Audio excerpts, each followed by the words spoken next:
네, 오늘 함께 은혜 받으실 하나님의 말씀은 베드로 후서 1장 1절로 4절까지의 말씀입니다. 신약성경 382쪽에 있는 베드로 후서 1장 1절로 4절까지의 말씀을 제가 봉독해 올려드리겠습니다.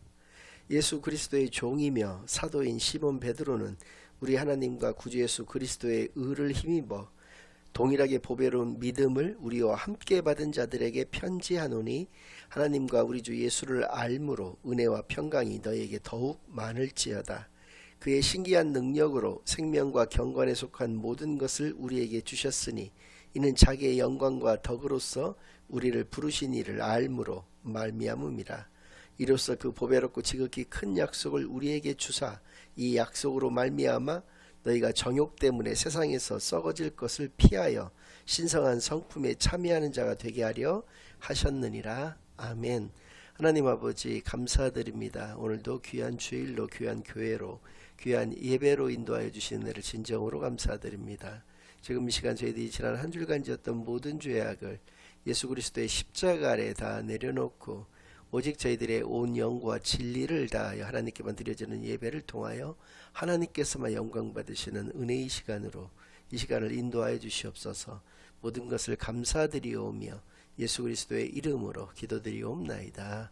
아멘. 네, 오늘은 가장 보배롭고 신성한 네 가지라는 제목을 가지고 오늘 본문 말씀을 중심으로 하나님의 말씀을 증거하겠습니다. 베드로 후서의 오늘의 본문의 말씀을 통한 하나님의 뜻을 오늘도 온전히 발견해 나가는 귀한 은혜의 시간들을 여러분들과 함께 나누도록 하겠습니다. 베드로 후서의 개요를 간략하게 말씀을 드리자면 1장 1절로 또 2절 또 14절 15절 말씀에 나오는 바와 같이 이 서신서의 성격을 띠고 있고 발신자는 바로 베드로 사도인 것이고요. 또 수신자는 베드로 전서와는 달리 특정되지 않은 믿음의 동역자들에게 이 서신을 보낸 것입니다. 특정하지 않은 이유는 1장 14절과 15절 가운데 나와 있는데 그 이유는 바로 나의 장막을 벗어날 때가 임박하였다. 나의 떠날 때가 가까웠다라고 하는 말씀에서 알 수 있는 바와 같이 베드로 사도께서 노년에 그것도 아주 죽음에 임박했을 그 말년에 이 서신서를 작성을 했다는 것입니다. 그 이야기는 어떤 의미냐면 이것이 바로 유언의 성격을 담고 있는 서신서라는 것이죠. 그러니까 어떤 대상들을 특정하지 않고 자신과 함께 믿음에 동역을 해왔던 사람들 또 믿음의 후손들에게 자신의 인생 가운데서 가장 중요한 이야기를 이들에게 남겨주고 싶었다라고 하는 것이 그 1장 14절과 15절 말씀 가운데 담겨있는 의미라고 할 수가 있고요. 그런 차원에서 이 가장 보배롭고 신성한 네 가지라고 오늘 설교의 제목을 잡았는데 오늘 이 본문 가운데에서 베드로 사도께서는 가장 보배로운 것이 무엇인지 그 두 가지에 대해서 또 우리의 인생 가운데 가장 신성한 것이 무엇인지 그 두 가지에 대해서 말씀하여 주고 계십니다. 제가 1장 1절로부터 4절까지의 말씀을 다시 한번 봉독해 올려드립니다.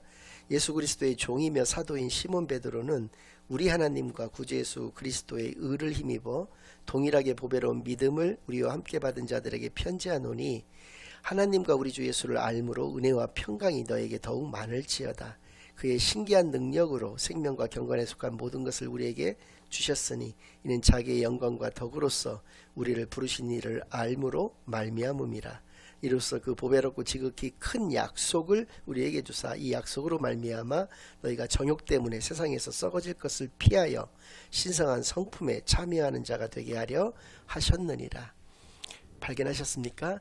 우리에게 가장 보배로운 것 두 가지는, 그러니까 베드로 사도의 입술을 통해서 하나님께서 우리에게 말씀하여 주고 싶으신 우리 인생 가운데 가장 보배로운 것 두 가지는 바로 믿음과 약속인 것입니다. 믿음은 예수를 그리스도로 믿는 것을 의미하는 것이고 또 약속은 요한복음 1장 12절 말씀에서 말씀하여 주신 것과 같이 영접하는 자 곧 그 이름을 믿는 자들에게는, 이름을 믿는다는 것은 유대식 표현인데 예수를 그리스도로 믿는 자, 예수를 그리스도로 영접하는 자에게는 하나님의 자녀가 되는 권세를 주셨다라고 말씀해 주셨습니다. 그러니까 믿음을 가진 자에게 하나님의 자녀가 되는 특권을 허락하여 주시겠다라고 하는 것이 바로 하나님의 약속이 되는 것이죠. 즉 이 약속은 구원의 약속이 되는 것입니다. 예수를 그리스도로 믿는 자에게 영원한 구원을 주시겠다라고 하는 것, 영원한 하나님의 자녀로서 신분과 권세를 회복시켜 주시겠다라고 하는 것이 바로 하나님이 우리에게 주신 약속이라고 하는 것을 분명히 깨닫게 되기만을 바랍니다. 그래, 우리 인생 가운데 가장 보배로운 것은 바로 이러한 믿음과 약속인 것을 우리가 분명하게 깨달음을 통해서 온전히 예수를 그리스도로 영접하는 귀한 삶만을 살아내기를 바랍니다. 또 가장 신성한 것 두 가지는 무엇인가?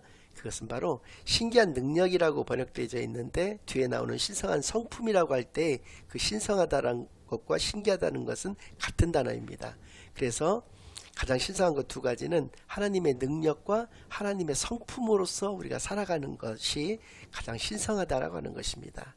그러니까 예수를 그리스도로 믿는 믿음 가운데에서 우리가 살아감을 통해서 하나님의 자녀가 되는, 하나님의 자녀로서의 신분과 권세가 회복되는 그런 하나님의 약속 가운데에서 하나님의 능력과 성품으로서 살아가는 것만큼 우리 인생 가운데서 귀중한 것은 없다라고 분명히 말씀해 주신 것이죠.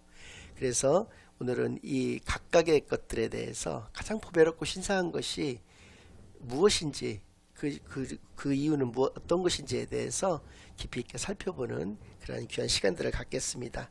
먼저 믿음에 관한 그런 말씀인데요. 1절 말씀 가운데 예수 그리스도의 종이며 사도인 시몬 베드로는 이라고, 베드로는 자신을 예수 그리스도의 종이요 사도라고 소개를 하고 있습니다. 이것이 베드로의 정체성이었습니다.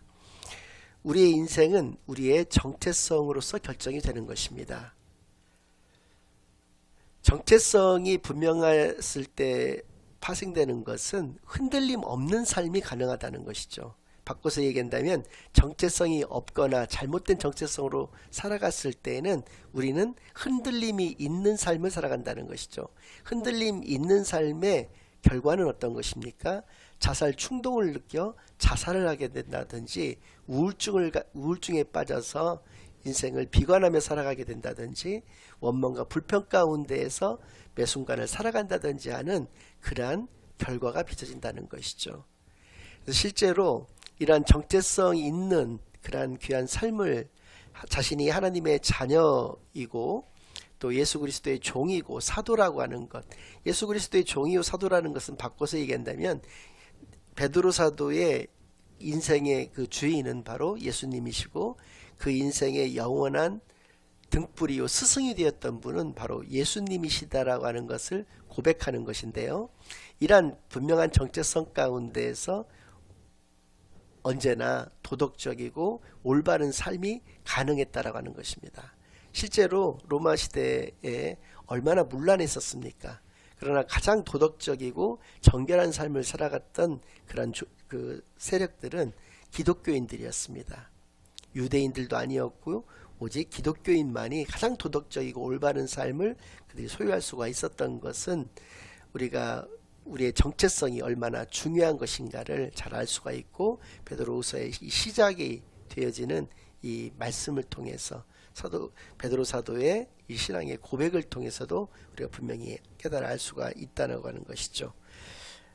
예수 그리스도의 종이며 사도인 시몬 베드로는 우리 하나님과 구주 예수 그리스도의 의를 힘입어 동일하게 보배로운 믿음을 우리와 함께 받은 자들에게 편지하노니, 믿음은 동일하다는 것이죠. 믿음이 동일하다라고 하는 얘기는 사람도 동일하다는 것입니다. 동일한 믿음, 동일한 사람이라고 하는 것이죠. 이 말씀이 가지는 의미는 무엇이냐면 예수님께서 성육신하여 이 땅에 오셔서 십자가에서 죽으신 것은 어떤 특정 계층이나 계급들을 위해서 그렇게 하신 것이 아니라고 하는 것입니다. 모든 사람들에게 모든 사람의 죄를 안으신 것이죠.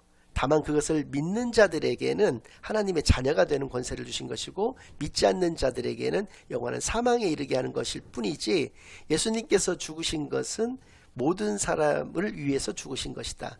그리고 그 모든 사람을 위해서 죽었다는 것의 전제 조건은 무엇이냐면 이것을 믿기만 하면 누구나 구원받는다는 것이죠. 즉 동일한 믿음이라는 것입니다.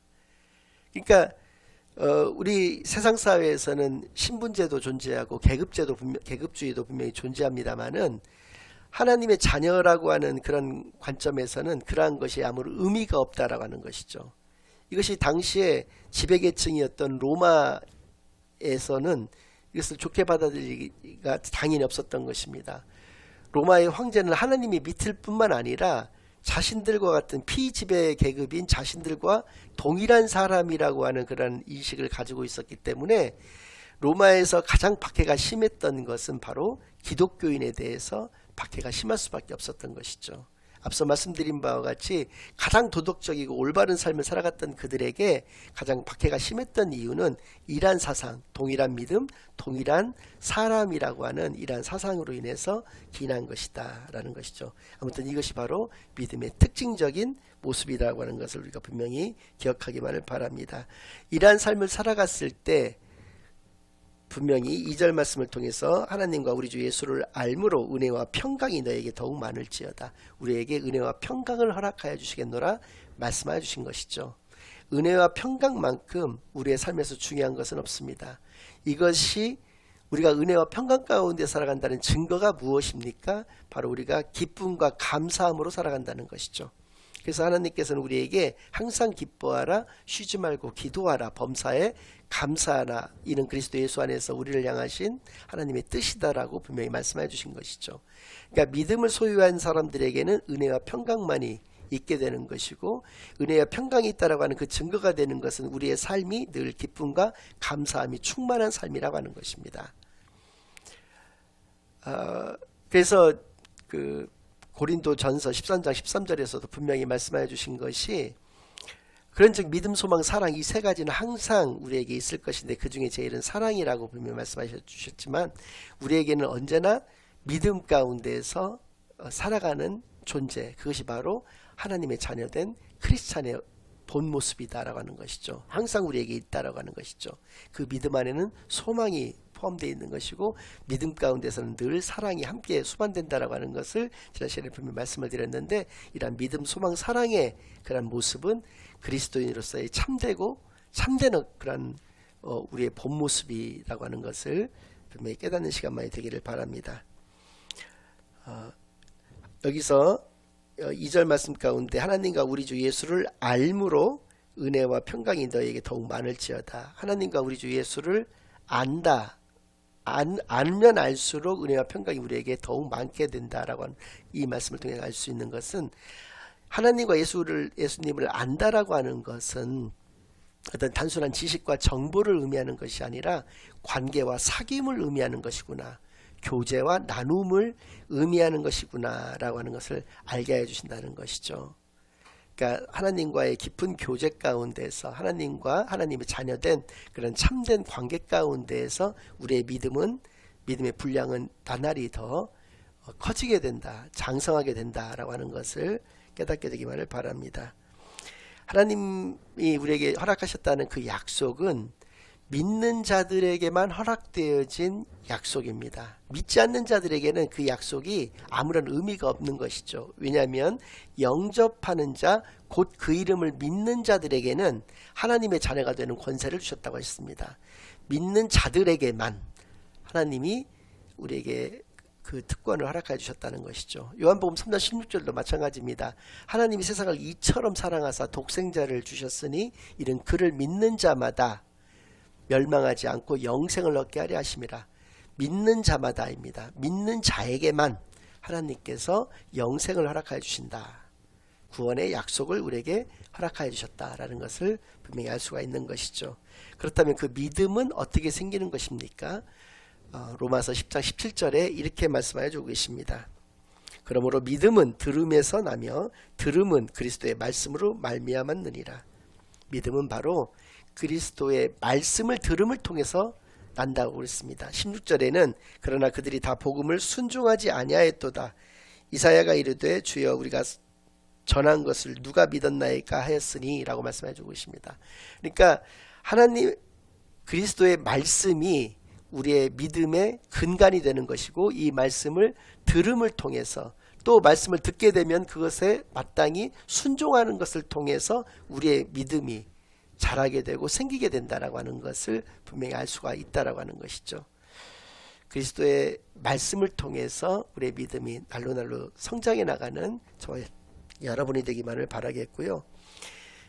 이러한 어떤 말씀에 대한 순종, 이것이 참된 그리스도인으로서의 올바른 모습이 된다라고 하는 것인데, 어떻게 하면 이 사도들께서는 기쁘게 그렇게 순교들을 하실 수가 있었겠는가? 이것이 바로 이 하나님의 약속을 붙들었기 때문이고, 그들이 하나님의 약속을 붙들 수가 있었던 그 이유는 그리스도를 직접 경험했기 때문이다. 그러니까 그리스도의 말씀을 그들이 들었기 때문에, 또 그 말씀에 대한 순종을 통해서 그들이 그 순교조차도 기쁘게 여길 수 있었던 믿음을 그들이 가졌던 것을 우리가 분명히 깨달아 알 수가 있다고 하는 것이죠. 온전한 하나님의 약속을 붙들고 살아가는 저와 여러분이 되기만을 바라겠고요. 세 번째로, 능력은 우리에게 생명과 경건함을 허락해 주신다고 했습니다. 그러니까 그리스도인의 생명력은 바로 이 하나님의 능력을 통해서 나오게 된다라고 하는 것을 알 수가 있는데요. 우리가 가질 수 있는 능력이라는 것이 무엇인가? 마태복음에서 예수님은 이렇게 말씀해 주셨습니다. 5장 13절에서 16절 말씀인데요. 너희는 세상의 소금이니 소금이 만일 그 맛을 잃으면 무엇으로 짜게 하리요? 후에는 아무 쓸데없어 다만 밖에 버려져 사람에게 밟힐 뿐이니라. 너희는 세상의 빛이라. 산 위에 있는 동네가 숨겨지지 못할 것이요, 사람이 등불을 켜서 말 아래에 두지 아니하고 등경 위에 두나니 이러므로 집안 모든 사람에게 비치느니라. 이같이 너희 빛이 사람 앞에 비치게 하여 그들로 너희 착한 행실을 보고 하늘에 계신 너희 아버지께 영광을 돌리게 하라. 우리는 세상에 빛된 사명을 감당해야 하는 자들이라는 것입니다. 하나님은 빛이시니 하나님의 자녀된 우리 역시도 마땅하게 하나님의 자녀와 같은 빛된 그런 사람이 되어야 되는데, 그 중에 대표적인 것으로서 착한 행실을 예를 들고 있습니다. 착한 행실의 또 대표적인 모습은 어떤 것입니까? 그것은 바로 정직과 성실일 것입니다. 그리스도인들은 마땅히 정직하고 성실한 삶을 이 땅에서 살아내야 되는 그런 사람들입니다. 그리스도인이라고 하면서 거짓말을 하고 불성실한 삶을 살아갔을 때 그것이 하나님의 영광을 과연 드러낼 수가 있겠습니까? 우리가 정직과 성실한 그런 모습을 통해서 하나님의 영광이 드러나게 되어지는 것이죠.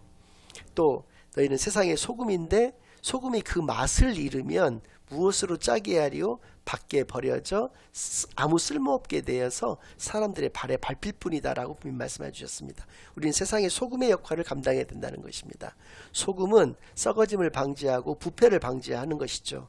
그리고 어떤 그 조미료의 역할도 하는 것이죠. 음식의 맛을, 간을 이렇게 내게 하는 그런 역할을 하는 것이기 때문에 쓸모 있는 우리는 존재가 되어야 된다라고 하는 것을 말씀하여 주신 것입니다. 쓸모 있는 존재가 된다는 것을 세상의 관점과 교회의 관점에서 한번 말씀을 드리겠습니다. 세상에서 쓸모 있는 존재가 된다라고 하는 것이 가지는 그 사례 중에 하나가 무엇이냐면, 우리는 노동의 가치를 아는 삶을 살아가야 되는 존재들이라는 것이죠. 역대 정권들이 계속 실패해왔던 것들이 있습니다. 부동산 정책입니다. 우리가 어떻게 어렵게 10억을 마련을 해서 대출을 받던 부모님으로부터 융통을 하던 간에 10억짜리 집을 사게 되면 2년 정도 걸리지 않아서 10억이라고 하는 돈이 더 생기게 됩니다. 집값이 20억이 되어버리는 것이죠. 그런데 우리가 300만 원의 월급쟁이라고 가정을 했을 때 한 달에 100만 원만 쓰고 먹을 거 먹지 않고 입을 거 입지 않고 우리가 쓰고 싶은 거 쓰지 않고 정말 알뜰하게 모았을 때 200만 원씩을 모았다고 가정을 한다면 무려 40년간을 모아야지만 10억이라고 하는 돈이 생기는 것입니다. 불과 2년 만에 가만히 놔두었을 때 10억이 생기는 모습을 보고 어느 누구가 그것에 혹하지 않을 사람이 있겠습니까? 그래서 사람들은 노동하려고 하지를 않고 그렇게 일확천금을 노리는 그러한 사람들이 되어가는 것입니다. 또 종잣돈을 마련하기 위해서 사람들로부터 갖은 사기와 도둑질과 그런 모든 나쁜 짓들을 하게 되는 것이 세상의 어떤 보통의 어떤 모습들이 되는 것이죠. 횡령이라든지 이러한 모습들. 그러나 우리 크리스찬들은 정말 그러한 유혹에서 벗어나서 이 노동의 가치를 아는 그러한 삶을 살아가야 되는 존재인 것을 기억하기만을 바랍니다. 교회도 마찬가지죠. 교회 역할 중에서 가장 큰 것은 바로 선교와 전도인 것입니다. 그런데 예를 들어서 강남에 한 50평짜리 교회가 있다고 가정을 하겠습니다. 임대료가 3천만 원입니다. 헌금은 5천만 원 정도 들어오는데 임대료만 3천만 원입니다.